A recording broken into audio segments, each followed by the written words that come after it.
Google Analytics looks simple on the surface, but it involves a lot of nuances. In this video, I have picked 10 most common mistakes you should avoid. And I bet that your setup has at least one of these mistakes right now. Let's find out which one and how to fix it.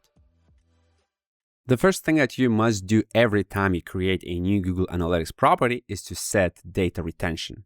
To check those settings, you should go to Admin, then Data Retention, and then make sure that the event data retention is set from 2 months to something longer, like 14 months, or if you're using a 360 version of Google Analytics, then you will see even longer periods. Because if you keep this at 2 months, your exploration analysis will be limited just to the last 2 months. For example, here, this property has a 2-month retention period. So if I want to look at the data, I can just pick the last 2 months. So whenever you create a new property, make sure that you immediately change this to 14 months. Now, if you have missed that opportunity and you have the limit right now of 2 months, you should still go to the admin panel and change to 14 months. However, the data here will not be unlocked. You will technically need to wait for the entire year to unlock the 14 months of data. But every day, this period that you will be able to select will increase by 1 day. The next mistake is ignoring or skipping internal traffic and unwanted referrals. If you have multiple employees in your company, then it's very likely that they will be browsing your website. If you do not exclude that internal traffic of your employees, their events will be reflected in Google Analytics reports, which means that they will be polluting your data. You can exclude internal traffic by going to Admin, then Data Streams, then select your website data stream, then configure tag settings, then click show more, define internal traffic, and then create a new rule where you can name this, let's say, your office IP or a particular department or something like that. So let me call this office. And then here you should enter the IP addresses of your offices. For example, if all employees at your office have the same IP address, then you can just switch to IP address equals and then enter that IP address right here. Once you do that, click create.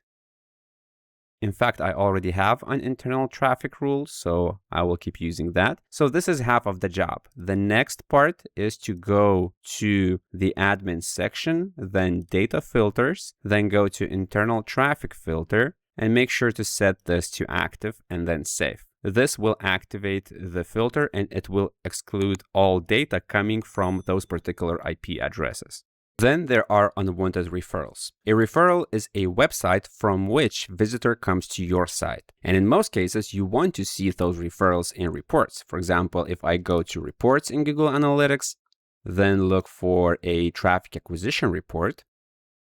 Here I can see various traffic sources, and if I switch, let's say, to session source medium, here I can see websites like support.google.com, sites.google.com, and so on. In your case, the domains will be different. In most cases, it's okay to see those third-party domains, but in some situations, you might want to exclude certain websites, for example, your own payment gateways. If a visitor lands to your site from a paid ad, then goes to PayPal, makes a purchase, and comes back to your site, you want those conversions to be attributed to the paid ad, not to PayPal. That's where the unwanted referrals become very useful, because you can tell Google Analytics that certain domains as traffic sources should be ignored. Those sessions will still be tracked in Google Analytics, but their traffic sources will be different. Maybe they will be displayed as direct, maybe as some other traffic source, but not as those particular unwanted domains. To configure unwanted referrals, you should go to the admin panel of your Google Analytics property, then click Data Streams, select your website data stream, then configure tag settings, then click Show More, list unwanted referrals. For example, here I can enter paypal.com, and maybe you have other domains that you want to include, so you can just list them right here, and then click Save.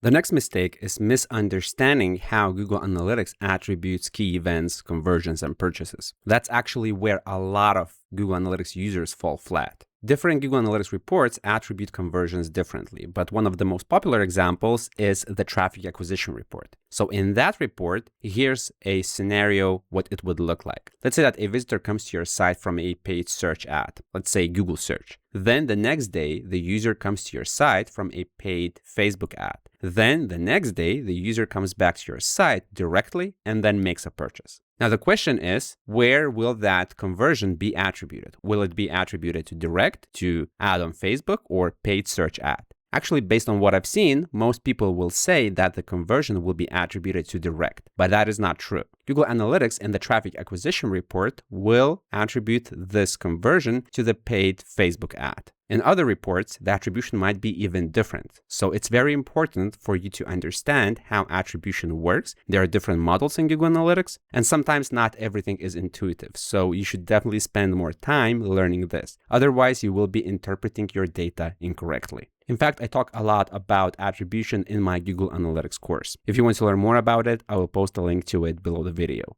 By the way, I release Google Analytics or Google Tag Manager tutorials every week. If you want consistent flow of fresh knowledge and to stay up to date, then subscribe to this channel. It will help us a lot.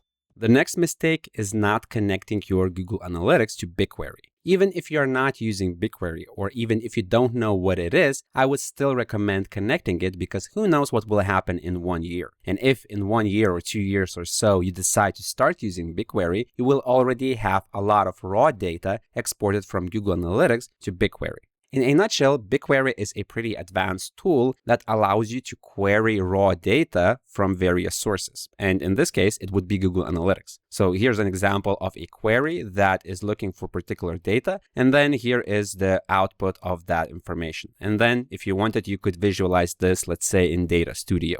If you are just starting with Google Analytics, of course, BigQuery will be too difficult. But again, think about the future. Maybe in a year or 2 years, you will need to use this. Because if you decide to link BigQuery to Google Analytics later in the future, you will lose all the historical raw data. So it would be a better idea to connect this right now. This is not a free tool. You will need to pay for data storage, but it will cost very little. I mean, right now, for my own website, I'm paying like $1 a month for all the Google Analytics data of my own website. So connect your Google Analytics to BigQuery. You should go to the admin panel of your GA4 property, then keep looking for BigQuery links, click link, and then follow the steps to link your BigQuery project with your Google Analytics property. Now, speaking of the historical data, even though technically it is possible to export historical data from Google Analytics to BigQuery, that data will not be raw. It will be somewhat aggregated. So if you want to have proper data, and I mean proper historical data, you should consider connecting BigQuery with Google Analytics as soon as you create a property.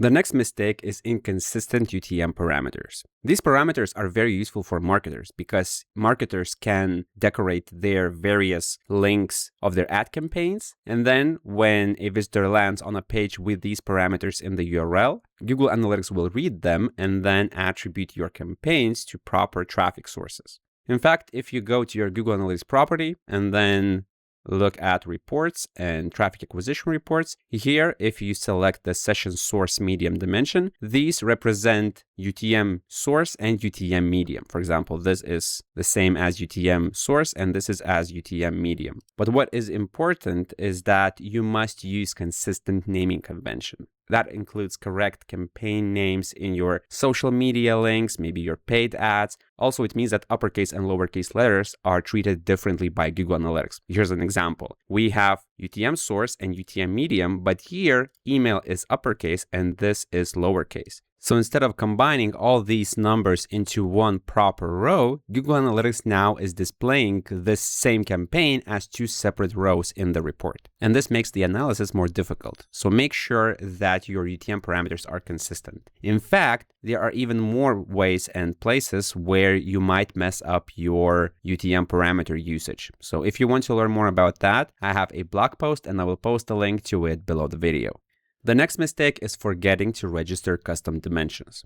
If you are tracking events and sending them to Google Analytics, and maybe you are using some custom parameters like form name, which is not by default recognized by Google Analytics, you must register them as custom dimensions. Otherwise, those custom parameters will not be displayed in the interface of Google Analytics. You will see them in places like real-time reports or debug view, but if you want to build a custom report or exploration, you will not be able to use that unless you register a custom dimension. So let's say that I have configured form submission event and I'm sending it to Google Analytics. I'm sending form name, and now I should register this as a custom dimension. So first I will copy this, then go to Google Analytics, and in the admin panel, look for custom definitions. Then here in the list of custom dimensions, click Create Custom Dimension and then give it a name, like form name, for example. Of course, if you want to register a different parameter, you should use a different name here. And then here, enter the actual technical parameter from here. So I will paste it like this. Now, the reason why I'm getting error is because I already have this custom dimension registered some time ago. But in your case, you should not see these warnings and just click Save. So once you have created a custom dimension, you saved it, and then you save the tag, for example, in Google Tag Manager or maybe somewhere else, and then you publish these changes in your tracking code, you will need to wait for a bit, maybe for 24, 48 hours, and that data will start appearing in your reports. The next mistake is not customizing Google Analytics enough. Out of the box, Google Analytics is capable of tracking certain events automatically, like outbound link clicks or video engagement, which applies to embedded YouTube videos. Also, they have a collection of predefined reports. But using Google Analytics only out of the box will get you this far. For small businesses that care only about the number of users or sessions, this will be enough. But for any other business who looks at their analytics at least a bit more seriously, this is not enough. When it comes to customization, you must think about what kind of interactions are important to your business and you want to measure. Once you list them down, then you should consider sending and tracking those events with Google Analytics. For example, when someone submits a form or when someone logs in on your page, signs up, or something like that. In most cases, Google Analytics is not capable of doing this automatically. You have to set this yourself. Then some events are more important than the other ones. So if you want to calculate things like conversion rates, you should mark certain events as key events, which were previously known as conversions. For example, here in Google Analytics, if I go to admin panel and then go to events, then here I will see what kind of events I have already tracked. And let's say that form submit is a very important event for the business because that's when we get a lead or maybe the newsletter sign up. So in that case, you should click a star next to that event so that Google Analytics will understand that these events are more important. Once you do that, then in the traffic acquisition report, you will be able to use metrics such as key events or session key event rate, which is basically a conversion rate. And also, let's not forget building custom reports. Even though Google Analytics has a set of predefined reports, usually they are not enough. And if you want to quickly access certain data, you should consider building custom reports. For example, here is what the default reports look like. In the acquisition, I can see traffic sources. I can see the traffic sources which acquired the users, which means that it was their first traffic source. And here's an example of a property where I also have some customized reports. For example, if I go to engagement, I can also look quickly only at the blog traffic. Or I also have a site search on my page. Therefore, I built a report where I can see the most popular search terms that people are entering on my website. And I also see what kind of searches provided 0 results. I can take a quick look at that report and maybe we'll get new ideas of what kind of content is missing on my site. So customizing this sidebar or building some explorations is definitely something you should do. By the way, did you know that I have a bunch of free ebooks on Google Tag Manager and Google Analytics? So if you want to better learn these topics, then click the link below the video, download those ebooks, and get started. Then the next mistake is an incorrect consent mode setup, especially if you are operating in the European Union. In a nutshell, consent mode is Google's solution that lets you control how your tracking codes behave depending on user consent. If user gave consent for analytics, then your tags will do one thing, but if consent is not given, then your tags will behave differently. There are many ways how the consent mode setup can be broken, and it would go out of scope of this video. But in general, incorrect consent mode setup means that you might be losing a lot of data. For example, maybe you're sending a signal to Google that consent was not given, even though it was actually given. And another area where consent mode can cause problems is mess up the attribution. So it's very important that you strictly follow Google's requirements and implement consent mode properly. If you want to learn this topic very in-depth and see various examples, then take a look at my Google Tag Manager course for beginners, where I have a separate module dedicated only to consent mode. The next mistake is not separating data of your live website and your test website. If you have multiple versions of the same website, for example, one is the public version and the other one is for the development, then make sure that you don't have this situation where both of those websites have installed the same Google Analytics tracking code. Because then it means that your property might be polluted with the developer data, and that data is not realistic. It does not reflect the actual behavior of your website visitors. Sure, some of that data could be potentially filtered out with the internal traffic filter, but there is still a pretty significant chance that some development data will still pollute your Google Analytics data. So instead of having one property that tracks data from all the website versions, instead create two Google Analytics properties. One is for the live website data, and the other version might be for all other versions of your website. For example, development version, staging version, and so on. You can handle this either in Google Tag Manager, or if you're not using Google Tag Manager, then your developers should handle this automatically in your website source code. Basically, they could look at the domain of the website, and if it is the domain of the live website, then it should send data to one property, and then in all other cases, it should send data to another measurement ID. And the last mistake is related to account access. In fact, we could split this into two separate categories. The first one is that you should never give too much access to someone. For example, if your colleague just wants to see some data, give them view permission. Don't give them edit permission because they might mess up something. Maybe they are not experienced enough. And another thing that you should always do is to regularly review who has access to your Google Analytics account and properties inside of it. For example, you could do that every 6 months or every 12 months, but just keep an eye on who has access to your data. I have been in multiple situations where someone added me, and then 3 years later, I realized that I still have access to one of my previous clients' data, even though I have not worked with them for the last 2 years. While you can rest assured that I will not do anything harmful to your properties, there definitely can be some situations where a freelancer goes rogue and then maybe he or she will delete something in your property as a form of revenge or, for some other reasons. So if you want to avoid some situations where a person has access to your property, even though that person has not worked with you for years, then keep an eye on the list of permissions and make sure that only those people who should actually have access have it. You can manage permissions also in the admin panel of your account and property. So you could go to Account Access Management, and here you would see all users who have access to that particular account. If you see some people who you are not familiar with, then maybe talk to your colleagues. Maybe they will tell you that this particular person was fired a while ago, so they should be removed or something like that. And you can do that by clicking 3 dots, and then you should see an option to remove that person.